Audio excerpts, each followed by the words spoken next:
Hello, my dear students. This is Jayashree, lecturer from ADF Department, GRWPT, Shimoga. So, in our last class, we have discussed about the Decca muslin, the beautiful Decca muslin fabric of Bengal. So, this Decca muslin fabric is a semi-transparent sheer type of fabric which was made by the carded and very fine quality of cotton yarns, and this fabric has a royal patronage during the period of Mughal Empire. Mughal Empire iddaga it has gained the lot of popularity, and this fabric is also called as Dakai fabric because the origin of this place was Dhaka in Bangladesh. The earlier the Bangladesh was India and was in India. That's why this is classified under Indian traditional textile, that is Dhaka muslin fabric. So this fabric is used for making dresses, cholis, and even it was exported during the 16th and 17th century to the European countries, where it was very popular fabric for making the gowns for their prince, princess, and the royal people. So this is about a gist of glance of the last class, that is Decca muslin fabric. Today we are going to learn another interesting type of textile, that is Jamdani textile of West Bengal. Jamdani textile of West Bengal. So as the name Jamdani, as you can see, this type of weaving or woven fabric on the Dakai. The base fabric is the Dhaka muslin fabric. On that, this beautiful woven structures are created with the technique of Jamdani textile. ಅಂದರೆ ನೀವು ಇಲ್ಲಿವರೆಗೂ ಏನು ನಾನು ನಿಮಗೆ last ಕ್ಲಾಸಲ್ಲಿ ಹೇಳಿದೆ muslin cloth ಬಗ್ಗೆ, that is Dhaka muslin. The same type of Dhaka muslin fabric, ಆ ಫ್ಯಾಬ್ರಿಕನ್ನು ಬೇಸಲ್ಲಿ ಅಂದರೆ ಆ ಯಾನ್ಸನ್ನೇ ಯೂಸ್ ಮಾಡಿಕೊಂಡು ಅದ್ರ ಮೇಲೆ ಈ weaving technique, special technique of Jamdani weaving itself a special technique. ಆ ಸ್ಪೆಷಲ್ ಟೆಕ್ನಿಕ್ಕನ್ನು ಯೂಸ್ ಮಾಡಿಕೊಂಡು ಮಾಡುವಂತಹ ವೀವಿಂಗಿಗೆ ಜಾಮ್ದನಿ ಟೆಕ್ಸ್ಟೈಲ್ಸ್ ಅಂತ ಕರಿತೀವಿ, or Jamdani saris of west Bengal. So ಕೋಲ್ಕತ್ತಾದಲ್ಲಿ ವೆಸ್ಟ್ ಬೆಂಗಾಲಲ್ಲಿ it is very popularly used sari, Jamdani sari. Where origin ಅಂತಂದರೆ ಎಲ್ಲಿ ಒರಿಜಿನ್ ಆಯಿತು ಅಂತ. So Jamdani saris are an integral part of the Bengali women's and one of the most popular textiles that shows the rich history and heritage. So Bengali ವುಮೆನ್ಸ್ಗಳಲ್ಲಿ ಈ ಸಾರಿ ಕಂಪಲ್ಸರಿಯಾಗಿ ಇರಲೇಬೇಕು. It is a tradition to have this kind of Dhakai Jamdani fabric in the wardrobe of every Bengali women. ಅದಿದ್ದೇ ಇರುತ್ತೆ ಅವ್ರ ಹತ್ರ, ಅಂದರೆ ಅಷ್ಟೊಂದು ಪಾಪ್ಯುಲರ್ ಆಗಿ ಈ ಬೆಂಗಾಲಿಯಲ್ಲಿ ಯೂಸ್ ಮಾಡ್ತಾರೆ. That shows the rich heritage and history.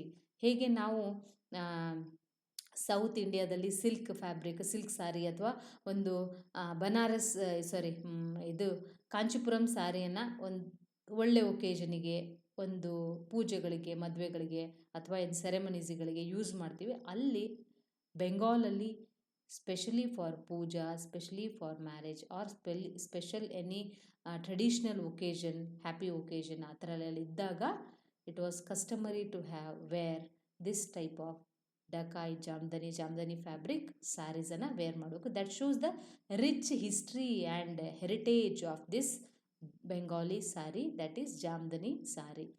This popularly known as Dhakai Jamdani. So ಇದನ್ನ ನಿಮಗೆ ಹೇಳಿದೆ ಸುಮಾರು ಸತಿ, ಲಾಸ್ಟ್ ಕ್ಲಾಸಲ್ಲೂ ಹೇಳ್ತೀನಿ. ಇದಕ್ಕೆ ಡಕಾಯ್ ಜಾಮ್ದನಿ ಅಂತಲೇ ಯಾಕೆ ಕರೀತಾರೆ ಅಂತಂದರೆ, ಡಾಕಾ ಮಸ್ಲಿನ್ ಫ್ಯಾಬ್ರಿಕ್ ಅಂದರೆ Dhakai is nothing but Dhaka. So Dhaka ಪ್ಲೇಸಲ್ಲಿ ಮಸ್ಲಿನ್ ಫ್ಯಾಬ್ರಿಕನ್ನು ಮಾಡ್ತಾರೆ. The same yarns and the same technique is the base fabric in the Dhakai Jamdani. So ಹಾಗಾಗಿ ಇದಕ್ಕೆ ಡಕಾಯ್ ಜಾಮ್ದನಿ ಅಂತ ಕರೀತಾರೆ. ಡಾಕಾ ಮಸ್ಲಿನ್ ಫ್ಯಾಬ್ರಿಕಲ್ಲಿರುವಂತಹ, ಲಾಸ್ಟ್ ಕ್ಲಾಸಲ್ಲಿ ಹೇಳಿದ್ನಲ್ಲ, ನೆನಪಿದೆ ಅಲ್ವಾ? ಸೊ ಅಂತಹ ಫ್ಯಾಬ್ರಿಕ್, ಅಂತಹ ಯಾನ್ಸನ್ನು ಯೂಸ್ ಮಾಡಿ ಆ್ಯಸ್ ಅ ಬೇಸ್ ಫ್ಯಾಬ್ರಿಕ್ ಅದರ ಮೇಲ್ಗಡೆ ಈ ಈ ಒಂದು ಟೆಕ್ನಿಕಲ್ಲಿ ಇಂಟರ್ಲೇಸ್ಮೆಂಟ್ ಮಾಡ್ತಾ ಹೋಗ್ತಾರೆ. ಸೊ ಅದಕ್ಕೋಸ್ಕರ ಈ ಫ್ಯಾಬ್ರಿಕ್ಕಿಗೆ ಡಕಾಯ್ ಜಾಮ್ದನಿ ಅಂತ ಕರಿತೀವಿ ನಾವು.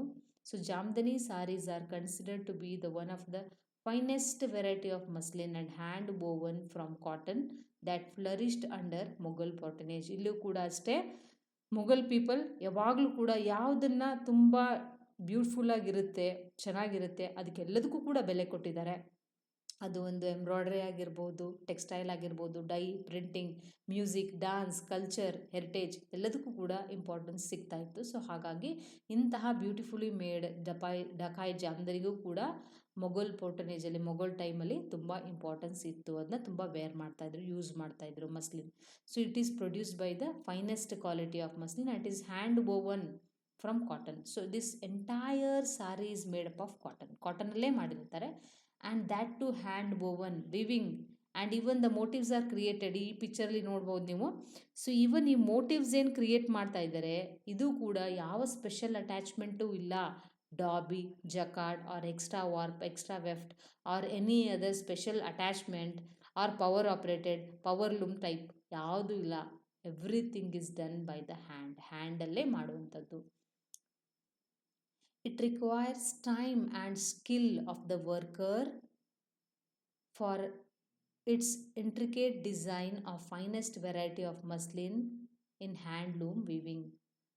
ಇಷ್ಟೊಂದು ಪ್ರತಿಯೊಂದು ನಾವು ಎಂಬ್ರಾಯ್ಡ್ರಿಗೆ ಹೇಗೆ ಫಿಲ್ ಮಾಡುತ್ತಾ ಹೋಗ್ತೀವಲ್ವ, ಅದೇ ಥರ ಕೈಯಿಂದನೇ ಸ್ಮಾಲ್ ಶಟಲನ್ನು ಯೂಸ್ ಮಾಡಿ, ಇಲ್ಲಿ ನೋಡಿ ಕಾಣಿಸುತ್ತಲ್ವ, ಇದು ಸ್ಮಾಲ್ ಶಟಲ್. ಈ ಸ್ಮಾಲ್ ಶಟಲನ್ನು ಯೂಸ್ ಮಾಡಿ ಕೈಯಿಂದನೇ, ಬೆರಳುಗಳಿಂದನೇ ಯಾನ್ಸನ್ನು ಇಂಟರ್ಲೇಸ್ ಮಾಡ್ತಾ ಹೋಗ್ತಾರೆ to create this design. So ಹೇಗೆ ನಾವು ಎಂಬ್ರಾಯ್ಡ್ರಿ ಮಾಡಬೇಕಾದ್ರೆ ಫ್ಯಾಬ್ರಿಕ್ ಮೇಲೆ ಸರ್ಫೇಸ್ ಆರ್ನಮೆಂಟೇಷನ್ ಮಾಡ್ತೀವಲ್ವಾ, ಸೊ ಇಲ್ಲಿ ಯಾನ್ಸ್ಗಳು ಲೂಮಲ್ಲಿ ರೆಡಿಯಾಗಿರುತ್ತೆ. ಆ ಯಾನ್ಸ್ಗಳನ್ನು ಇಂಟರ್ಲೇಸ್ ಮಾಡ್ತಾ ಮಾಡ್ತಾ ಮಾಡ್ತಾ ಪ್ಯಾಟರ್ನ್ಸನ್ನು ಕ್ರಿಯೇಟ್ ಮಾಡ್ತಾರೆ with the help of this small shuttle.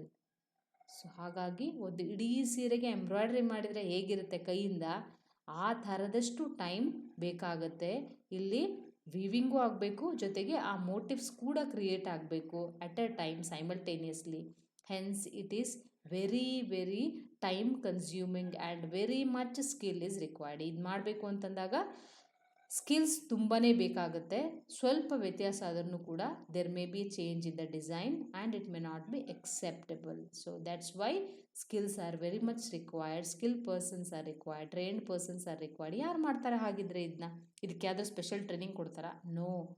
So all these traditional weavings ಯಾವ ಥರ ಬರುತ್ತೆ ಗೊತ್ತಾ, ಒಂದು ಜನ್ರೇಷನಿಂದ ಇನ್ನೊಂದು ಜನ್ರೇಷನಿಗೆ ಬರುತ್ತೆ. There is not a school, there is no school, there is no training centre R there is no vocational courses for making all these kind of traditional textiles.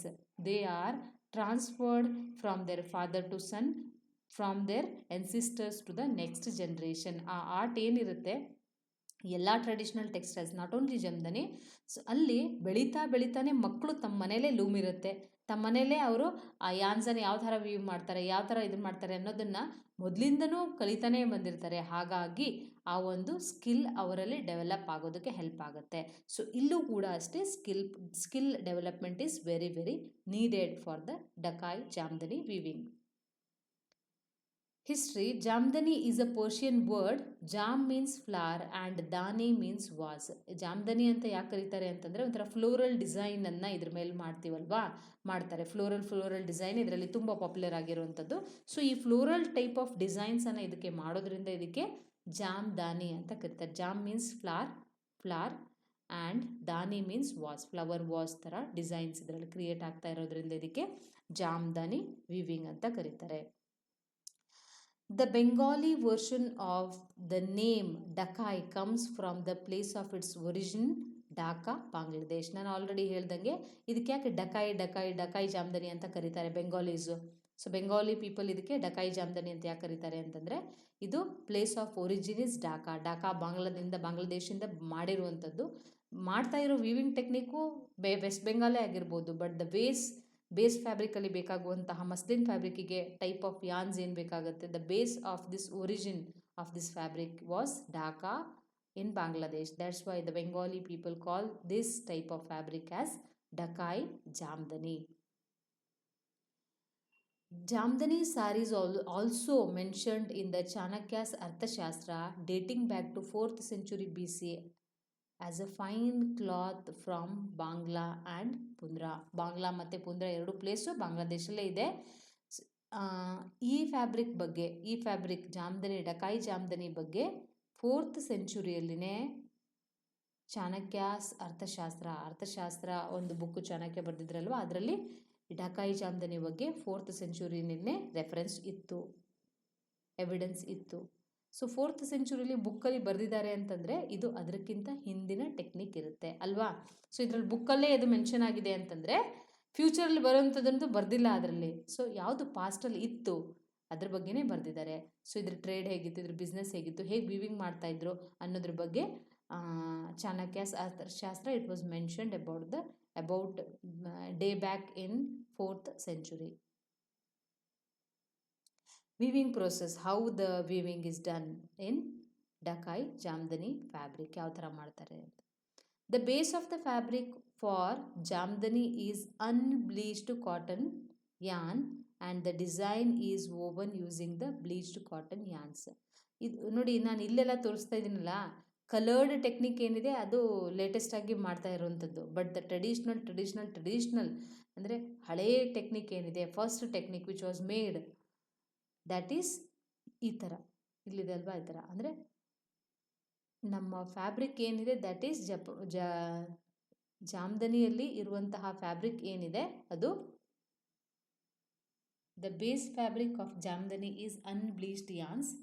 So as you can see in this picture, the base fabric is unbleached yarn. ಇಲ್ಲಿರುತ್ತಲ್ವ ಇದು unbleached yarn. ಈ unbleached yarn ಮಧ್ಯದಲ್ಲಿ small ಶಟಲಿಂದ hand shuttle ಇದೆಲ್ಲ small ಶಟಲಿಂದ ಇಲ್ಲಿ ಈ ಯಾನ್ಸನ್ನು ಬ್ಲೀಚ್ಡ್ ಯಾನ್ಸನ್ನು use ಮಾಡಿಕೊಂಡು ಫಿಲ್ ಮಾಡ್ತಾ ಹೋಗ್ತಾರೆ. ಇದು ಹೇಗೆ ವೀವ್ ಆಗ್ತಾ ಇರುತ್ತೆ ಅಂತಂದರೆ, ದ ಲೂಮ್ ವೀವರ್ ಯಾರು ಕೂತಿರ್ತಾರಲ್ವ ಅದು ಅವ್ರು ಮಾಡ್ತಾ ಇರೋ ಡಿಸೈನ್ ರಿವರ್ಸ್ ಸೈಡಿಗೆ ಹೋಗುತ್ತೆ. ಆ ಕೆಳಗಡೆ ಏನಿದೆ ಅದು ಫೇಸ್ ಆಫ್ ದ ಫ್ಯಾಬ್ರಿಕ್. ಈಗ ಇಲ್ಲಿ ನಾನು ತೋರಿಸ್ತೀನಿ ಕಲರ್ಡಲ್ಲಿ. ಸೊ ಈಗೇನು ಡಿಸೈನ್ ಇಲ್ಲಿ ಫಿಲ್ ಮಾಡ್ತಾ ಹೋಗ್ತಾರಲ್ವಾ, so this is the reverse side of the sari. ಆ ಕೆಳಗಡೆ ಇನ್ನೊಂದು ಸೈಡ್ ಇದೆ ಅಂದರೆ that is face side of the fabric. ಯಾಕಂದರೆ ಇದರಲ್ಲಿ ಥ್ರೆಡ್ ಟ್ರಿಮ್ ಮಾಡೋವಂಥದ್ದು, ಥ್ರೆಡ್ ಅಟ್ಯಾಚ್ ಮಾಡ್ಕೊಳ್ಳೋವಂಥದ್ದು ಎಲ್ಲ ಇರುತ್ತಲ್ವ. ಇಲ್ಲಿ ವರ್ಕ್ ಮಾಡ್ತಾ ಇರೋದು ಇದು reverse side of the fabric. ಕೆಳಗಡೆ ಏನಿದೆ ಇನ್ನೊಂದು ಸೈಡ್ ಏನಿದೆ that is the face of the fabric. But earlier ಟೈಮಲ್ಲಿ, ಹಳೆ ಟೈಮಲ್ಲಿ ಇಷ್ಟೊಂದೆಲ್ಲ ಕಲರ್ಸನ್ನು ಯೂಸ್ ಮಾಡ್ತಾ ಇರಲಿಲ್ಲ. ಬರೀ ಅನ್ಬ್ಲೀಚ್ಡ್ ಮತ್ತು ಬ್ಲೀಚ್ಡಲ್ಲಿನೇ ಅವರು ವರ್ಕನ್ನು ಮಾಡ್ತಾಯಿದ್ರು. ಸೊ ಹೆಂಗೆ ಬ್ಯೂಟಿಫುಲ್ ಆಗಿರುತ್ತೆ ಅನ್ಬ್ಲೀಚ್ಡ್ ಕಾಟನ್ ಮೇಲೆ ಬ್ಲೀಚ್ಡ್ ಕಾಟನ್ ಎನ್ನುವ ಸ್ವಲ್ಪ ಥಿಕ್ ಯಾನ್. ಇಲ್ಲಿ ಅನ್ಬ್ಲೀಚ್ಡಿನ ಗ್ರೌಂಡ್ ಫ್ಯಾಬ್ರಿಕ್ ಏನಿದೆ ಅದು ಥಿನ್ ಮತ್ತು ಫೈನ್ ಆಗಿರುವಂಥ ಮಸ್ಲಿನ್. ಅರ್ಥ ಆಯ್ತಲ್ವಾ. ಸೊ the background ಅಥವಾ the ground fabric is made up of this unbleached fine quality yarn where these motifs are interlaced with the bleached cotton yarn using this small shuttle. So unbleached cotton ಮೇಲೆ bleach ಆಗಿರುವಂತಹ ಯಾನ್ಸಲ್ಲಿ ಯಾನ್ಸ್ ಯಾವ ಥರ ಇರುತ್ತೆ, ಸ್ವಲ್ಪ ತಿಕ್ಕಾಗಿರುತ್ತೆ. So ಅದರಲ್ಲಿ ಮೋಟಿವ್ಸನ್ನು create ಮಾಡ್ತಾಯಿದ್ರು. ಅಂದರೆ ವೈಟಲ್ಲಿನೇ shadow ಥರ, ಅಂದರೆ ವೈಟಲ್ಲಿನೇ ಆಫ್ ವೈಟ್ ಮತ್ತು ಪ್ಯೂರ್ ವೈಟಿನ ಕಾಂಬಿನೇಷನ್ ಥರ, ಲೈಟ್ ಆ್ಯಂಡ್ ಡಾರ್ಕ್ ಎಫೆಕ್ಟ್ ಆ ಥರ. So the light and dark effect is created through the weaving process. Light and dark ಅಂದರೆ ಇದು ಆಫ್ ವೈಟ್ ಸಾರಿ ಮೇಲೆ ವೈಟ್ ಸಾರೀಸ್, ವೈಟ್ ಬುಟಾಸ್ ಎಲ್ಲ ಬಂದರೆ, ಡಿಸೈನ್ಸ್ ಬಂದರೆ ಅದಕ್ಕೆ ಲೈಟ್ ಆ್ಯಂಡ್ ಡಾರ್ಕ್ ಕಾಂಬಿನೇಷನ್ ಆಗುತ್ತೆ.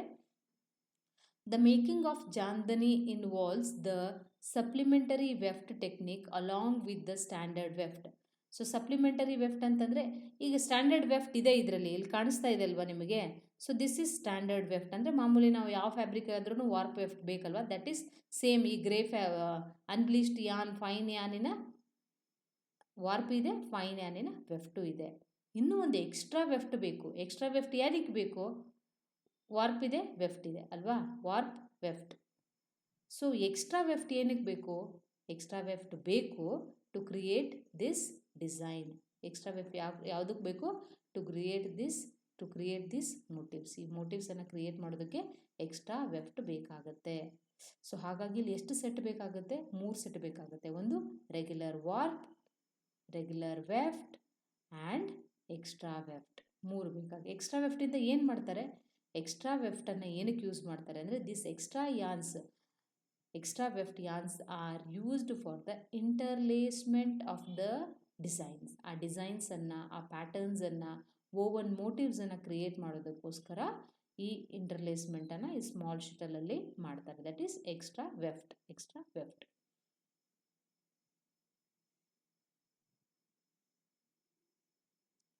The standard weft carries the fine sheer fabric while the supplementary weft ಅಂದರೆ extra weft ಅಂತ ಹೇಳಿದ್ನಲ್ಲ ಅದು. The supplementary weft with thicker thread adds intricate patterns to the sari. ಅಂದರೆ ಈ ಸ್ಟ್ಯಾಂಡರ್ಡ್ ವೆಫ್ಟ್ ಏನಿದೆ ಈ warp ಜೊತೆಗೆ ಇಂಟರ್ಲೇಸ್ ಆಗಿ ಬೇಸ್ ಫ್ಯಾಬ್ರಿಕ್ಕಿಗೆ ರೆಡಿ ಆಗುವಂತಹ ಸೀರೆಗಳಿಗೆ ರೆಡಿ ಮಾಡುತ್ತೆ. ಎಕ್ಸ್ಟ್ರಾ ಸಪ್ಲಿಮೆಂಟರಿ ವೆಫ್ಟ್ ಏನು ಮಾಡುತ್ತೆ to create this pattern on the sari. Extras ಏನು ಮಾಡುತ್ತೆ, ಇಲ್ಲಿ ನೋಡ್ಬೋದು ನೀವು, ಈ ಗ್ರೀನ್ ಇದೆ ಅಲ್ವಾ, ಗ್ರೀನ್ ರೆಡ್ ಇದೆಲ್ಲ normal warp. But extra weft ಏನಿದೆ ಅಂತಂದರೆ ಈ ಸ್ಮಾಲ್ ಶಟಲಿಂದ ಡಿಸೈನ್ಸ್ ಮಾಡ್ತಿದ್ದಾರೆ, ದೇ ಆರ್ ಎಕ್ಸ್ಟ್ರಾ ವೆಫ್ಟ್. ಹಾಗಾಗಿ it requires 3 sets, one regular warp, regular weft and one other one is supplementary weft. Supplementary ವೆಫ್ಟಿನ ಕೆಲಸ ಏನು, to create the design. So supplementary ವೆಫ್ಟಲ್ಲಿ ಯಾವ ಥರ ಥ್ರೆಡ್ ಇರುತ್ತೆ, ಬೇಸ್ ಫ್ಯಾಬ್ರಿಕಲ್ಲಿರುವಂತಹ ವಾರ್ಪ್ ಮತ್ತು ವೆಫ್ಟ್ಗಿಂತ ಸ್ವಲ್ಪ ಥಿಕ್ಕಾಗಿರುವಂತಹ ಥ್ರೆಡ್ಸನ್ನು ಡಿಸೈನ್ಸ್ ಕ್ರಿಯೇಟ್ ಮಾಡೋದಕ್ಕೆ ಸ್ಮಾಲ್ ಶಟಲಲ್ಲಿ ಈ ಸಪ್ಲಿಮೆಂಟರಿ ವೆಫ್ಟಲ್ಲಿ ಇಟ್ಟಿರ್ತಾರೆ. ಸೊ ದ ಕಲರ್ಸ್ ಯಾವ್ಯಾವ ಥರ ಇರುತ್ತೆ, ದೆರ್ ಆರ್ ಹ್ಯೂಜ್ ಕಲರ್ಸ್. ನೋಡಿ, ಈ ಕಲರ್ಸನ್ನು ನಾವು ಸ್ಟಿಕ್ ಆನ್ ಮಾಡೋಕ್ಕಾಗಲ್ಲ, because of the trend, the market trend, the colours May differ. But the original colours ಯಾವ ಥರ ಇರ್ತಿತ್ತು ಅನ್ನೋದ್ರ ಬಗ್ಗೆ ಮಾತ್ರ ಹೇಳ್ಬೋದು. ಪ್ರೆಸೆಂಟ್ ಸಿನಾರಿಯೋದಲ್ಲಿ ಇದೇ ಕಲರ್ನ ನಾವು ಇದೇ ಥರ ಫ್ಯಾಬ್ರಿಕಿಗೆ ಮಾಡಬೇಕು ಅಂತ ಏನಿರಲ್ಲ. ಡಿಸೈನರ್ ಯಾವ ಥರ ಥಿಂಕ್ ಮಾಡ್ತಾರೆ ಆ ಥರ ಕಲರ್ಸನ್ನು ಡೈಸನ್ನು ಮಾಡಬಹುದು ಅಟ್ ಪ್ರೆಸೆಂಟ್. ಸೊ ಹೇಗಿತ್ತು colour combination, Jamdani are made in bright colours and even in the half Jamdani varieties are extremely popular.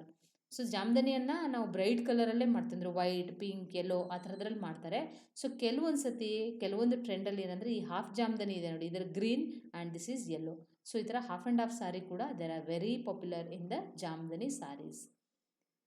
Self coloured and half and half saris styles are two current favourites of the Jamdani saris. So present ಟ್ರೆಂಡಲ್ಲಿ self colour ಇರುವಂಥದ್ರೆ ವೈಟಲ್ಲಿ white, ವೈಟಲ್ಲಿ ಗ್ರೀನಲ್ಲಿ green.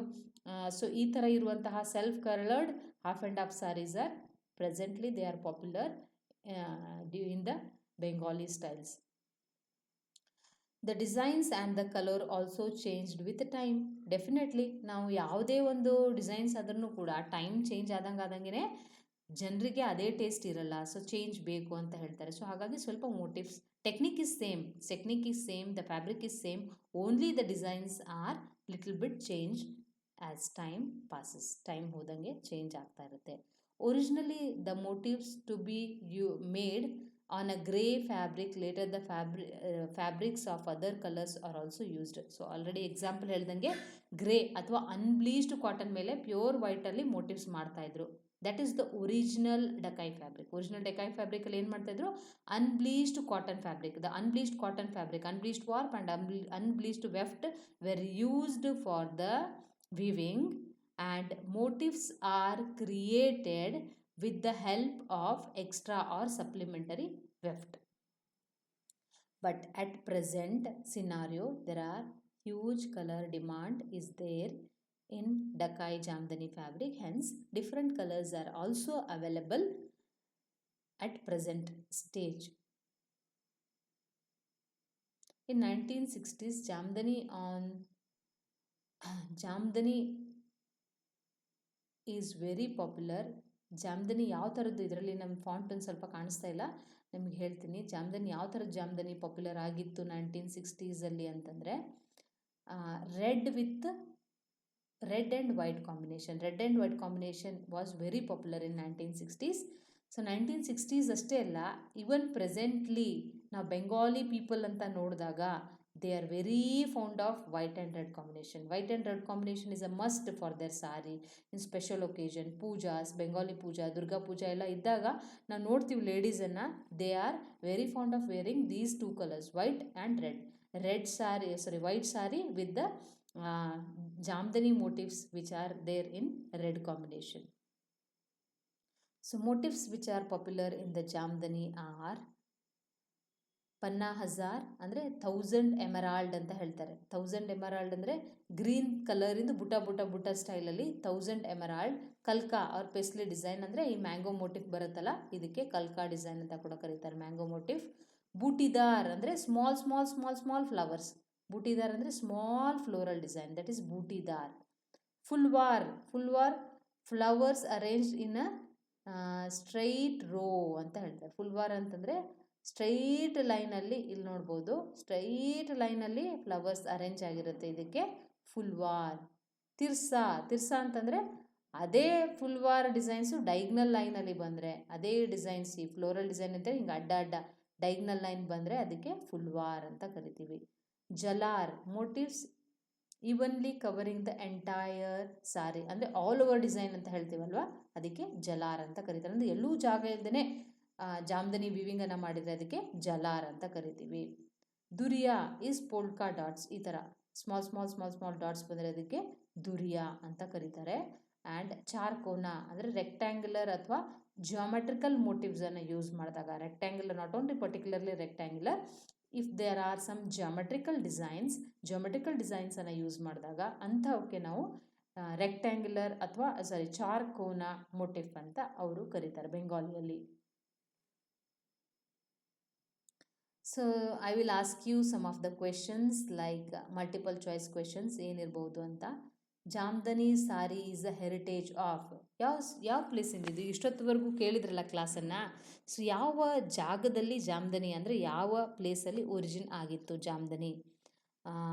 Andhra Pradesh, Karnataka, West Bengal and Jammu and Kashmir. So what is the answer? Yes, it is West Bengal. So the second question is, the art was flourished under dash patronage. ಯಾರು ಇಷ್ಟು ಕೆಳಗಡೆ ಇರುವಂತಹ 4 ಆಪ್ಷನ್ಸಲ್ಲಿ ಯಾರು ತುಂಬ ಇಂಪಾರ್ಟೆನ್ಸ್ ಕೊಡ್ತಾ ಇದ್ರು ಜಾಮ್ದನಿಗೆ? ಮುಗಲ್ಸ್, ರಜಪೂತ್ಸ್, ಗುಪ್ತಾಸ್ ಆ್ಯಂಡ್ ಮೌರ್ಯನ್ಸ್. ಸೊ ಮೌರ್ಯನ್ಸ್, ಗುಪ್ತಾ, ರಜಪೂತ್, ಮುಘಲ್, ಇದರಲ್ಲಿ ಯಾರು ಜಾಮ್ದನಿ ಬಗ್ಗೆ ತುಂಬಾ ಕಾಳಜಿಯಿಂದ ಅದನ್ನ ಫ್ಲರಿಶ್ ಮಾಡಿದರು? ದ ಆನ್ಸರ್ ಈಸ್, ಸೊ ವಿಡಿಯೋನ ಇನ್ನೊಂದ್ಸತಿ ಹೋಗಿ ಬೇಕಾದ್ರೆ ನೋಡಿ ಆನ್ಸರ್ ಸಿಗುತ್ತೆ. That they are Mughal people. The third question is, reason for decline. It is not declare, it is decline of Jamdani saris. So Jamdani saris ಒಂದು ಟೈಮಲ್ಲಿ ತುಂಬ ಡಿಕ್ಲೈನಿಗೆ ಬಂದುಬಿಟ್ಟಿತ್ತು. ಮುಘಲ್ ಪೋರ್ಟನೇಜ್ ಮುಗಿದ್ಮೇಲೆ ಡಿಕ್ಲೈನ್ ಹೋಗ್ಬಿಟ್ಟಿತ್ತು. ಸೊ ಇವಾಗೂ ಪಾಪ್ಯುಲರ್ ಇದೆ, but the popularity was declined due to, ಯಾಕೆ ಡಿಕ್ಲೈನ್ ಆಗಿತ್ತು? Export of cheaper yarn from the European countries in 19th century, loss through production, evolution of Jamdani saris and shortage of skilful workers. ಯಾವುದಕ್ಕೋಸ್ಕರ ಈ ಜಾಮ್ದನಿ ಸ್ಯಾರೀಸಿನ popularity decline ಆಗಿತ್ತು? It is not declare, it is decline. ಯಾಕೆ decline ಆಗಿತ್ತು ಅಂತಂದರೆ, because in the 19th century the cheaper quality of yarns are exported to European ಕಂಟ್ರೀಸಲ್ಲಿ cheaper quality ಯಾನ್ಸನ್ನು export ಮಾಡ್ತಾ ಇರೋದ್ರಿಂದ ನಮ್ಮ ಜಾಮ್ದನಿಗೆ ಬೆಲೆ ಕಡಿಮೆ ಆಗಿತ್ತು. ಬಟ್ ಇವಾಗೂ ಕೂಡ ಬೆಲೆ, ಅದರ ಪಾಪ್ಯುಲಾರಿಟಿ ಇದ್ದೇ ಇರುತ್ತೆ. ಪ್ರತಿಯೊಂದು ಟ್ರೆಡಿಷನಲ್ ಟೆಕ್ಸ್ಟೈಲ್ಸಿಗೂ ಹೆರಿಟೇಜ್ ವೈಸ್ ನಮ್ಮ ದೇಶದಲ್ಲಿ ಅದಕ್ಕೆ ಬೆಲೆ ಇದ್ದೇ ಇದೆ. So that is about the Jamdani weaving or the Jamdani technique of sari. So we have learnt about the origin, history, weaving techniques, colors and motifs, and the weaving, how the motifs are created in Jamdani.